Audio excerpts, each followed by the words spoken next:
Jarvis can't believe I haven't seen The Prestige.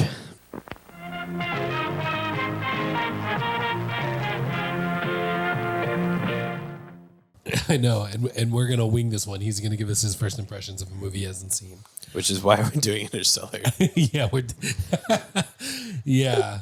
Because I don't know. For some reason I thought we had talked about The Prestige and how great it was, and how it was one of Chris Nolan's best movies. And So that's why I keep seeing online.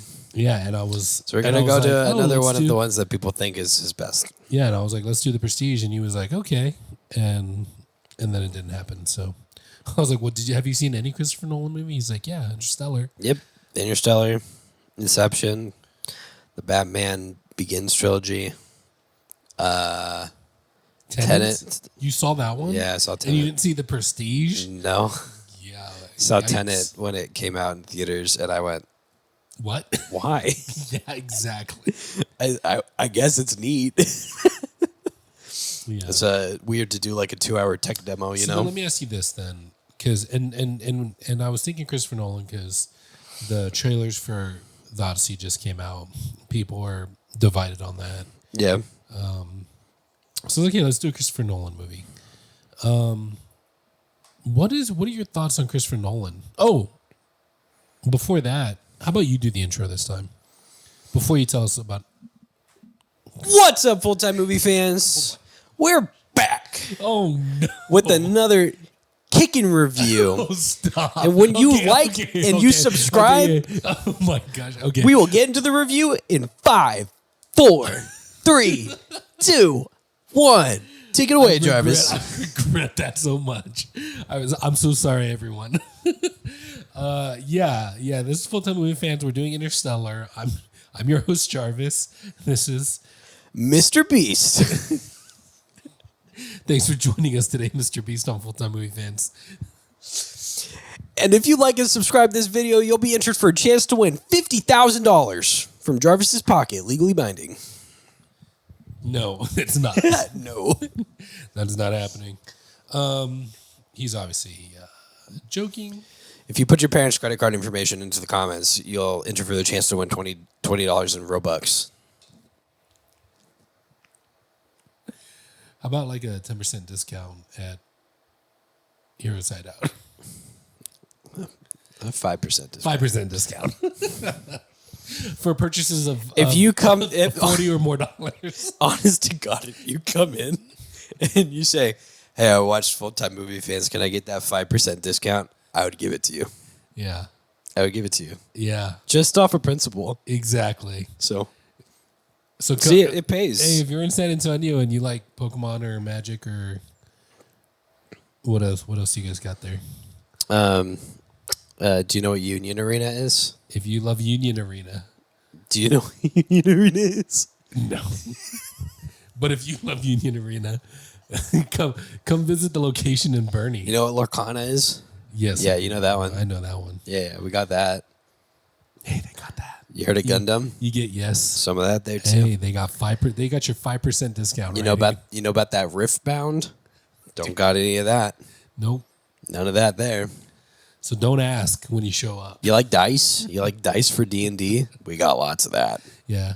Do you Expensive do you have ones, too. card sleeves and binders? We do.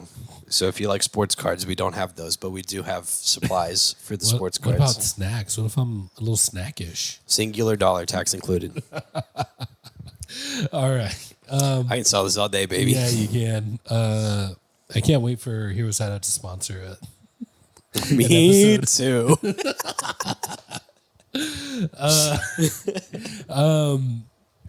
Anyways, yeah. So this is Full-Time Movie Fans. We're doing Interstellar. If you haven't figured it out, but you were about to tell us something. You were about to tell us how you feel about Christopher Nolan. Well, yeah. So let me ask you this: who do you think is better based off of the filmography, Christopher Nolan or M. Night Shyamalan? How close are they? They're not. Christopher Nolan is better. I think that people think that the broad appeal of Christopher Nolan is that he does weird gimmicky stuff. What's actually Christopher Nolan's thing is pretty similar to the James Cameron thing, where it's a lot less about the stories that he's telling and a lot more about the technological advancements that he's throwing into the industry.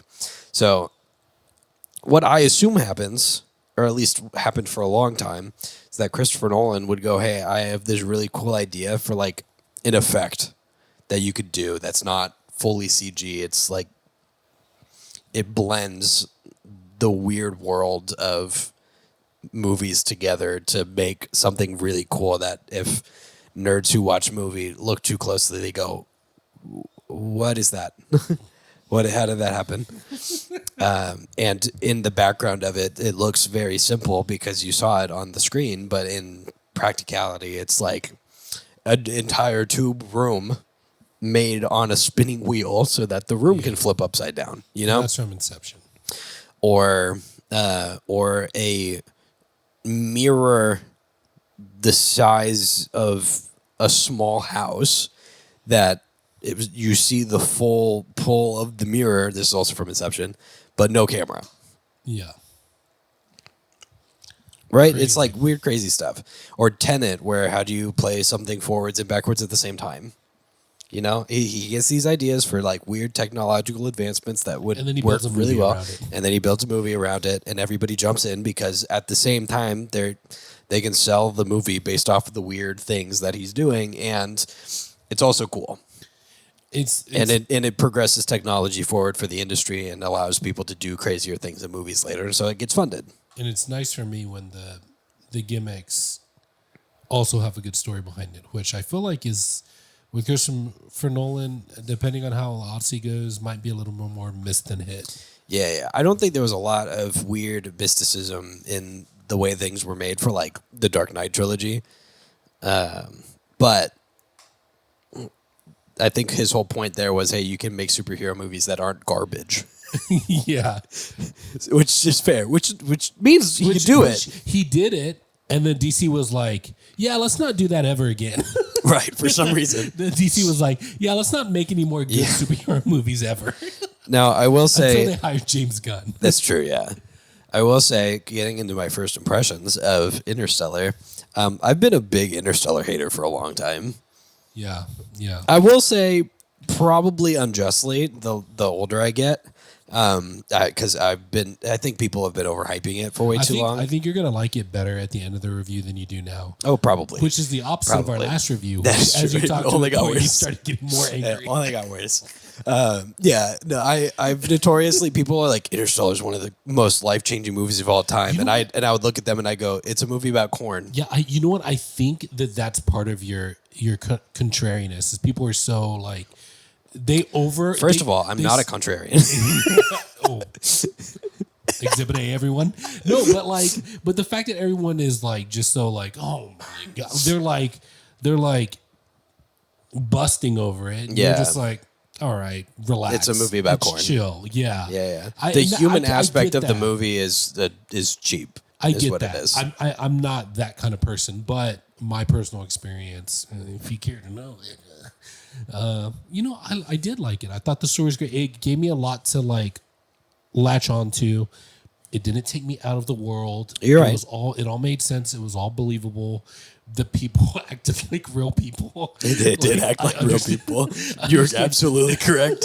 I understand their motivations, the reasons they made the decisions they made, even the dumb ones. Like, and so and at the heart of it, there was something that my emotions could latch on to, which was, man, this guy, he made a mistake. He should have stayed with his kids. Yeah. But that's whole why, story is and that's that part he of the loves his thing. I kids. think it's a very cheap emotional reaction to be like, Wow. and I'll be real. Let's be honest here. Screenwriting is just a bunch of cheap tricks anyway, which is why I've been too harsh for a long time. You heard it from this guy who's already made a movie. So there's cheap tricks of how to do things emotionally. One of them is look at how fast my kids grew up. That's a cheap trick, isn't it? And they grew up super fast. And this one is super fast. One of his kids ended up being Jessica Chastain, which is great. Put her on the list. One of these days, we're going to get an actual one of the list. Characters is Anne Hathaway, also absolutely on the list.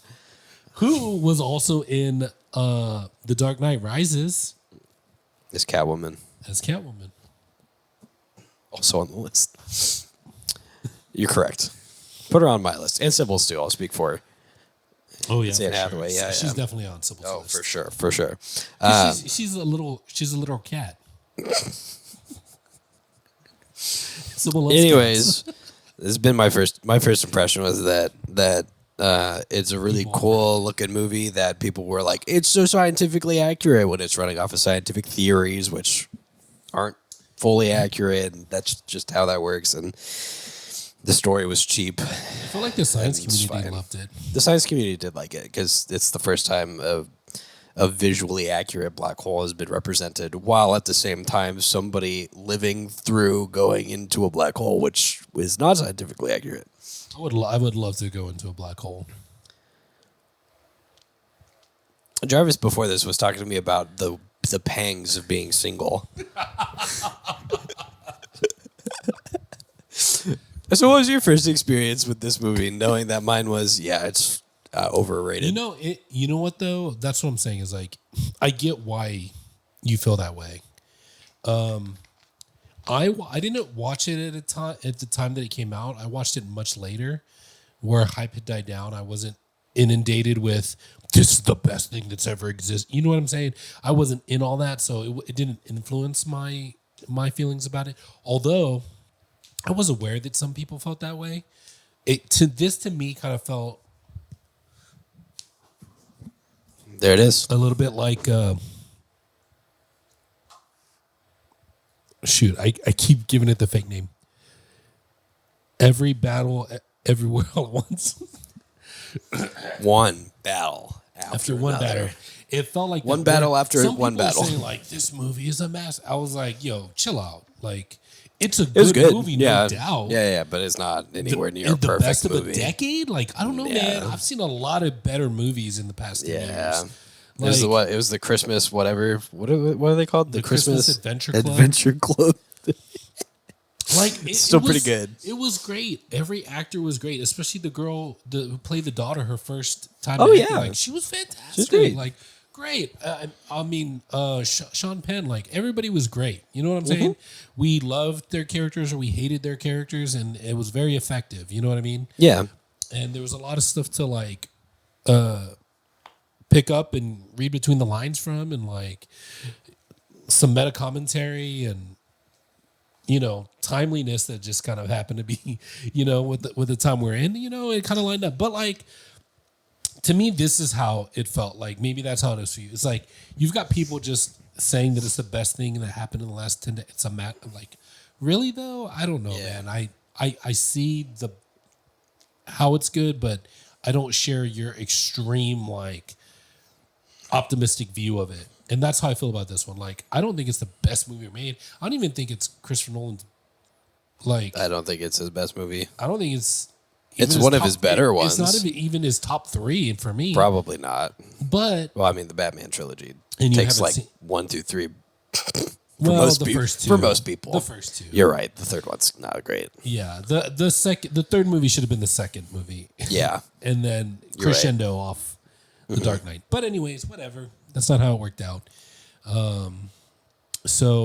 But we definitely need to do The Prestige because that movie I actually think is like really fantastic. Okay. Like that's a movie that you're gonna want to rewatch, and you pick up more things that you missed when you rewatch it. Unlike Tenet. It rewards you. Yes, it rewards Tenet you. did not do that. Yes, it rewards you on the second watch. Okay. And so, whereas Interstellar, not really. No. There's nothing like that in this one. Interstellar's I- a pretty little package. Yeah, I enjoyed, like I said, I enjoyed the visuals. I enjoyed the science that it kind of made it understandable. And I enjoyed the cheapness of, Yeah, the emotional tug. father loves his daughter no matter what. Yeah. Although it did feel a little, love is the only thing that can travel back in time. And like, Yeah, that was a weird. little weird. Yeah. Love is the only thing. It's love. He falls into a fourth dimensional tesseract where only his feelings matter. Okay, buddy. Yeah. Tell us how you really feel. No, but yeah. Scientifically accurate. So that was a little like, okay, a little cheesy. Love is the only thing that can pass through dimensions and time and space and whatever.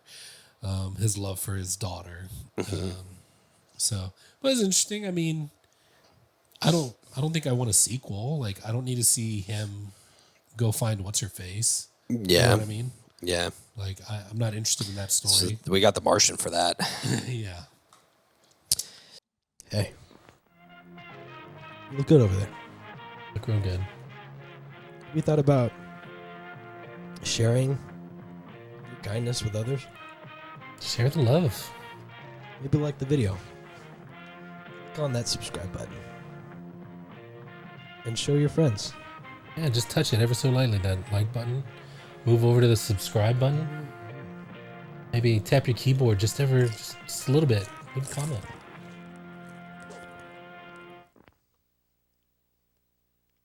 Bye. That's it.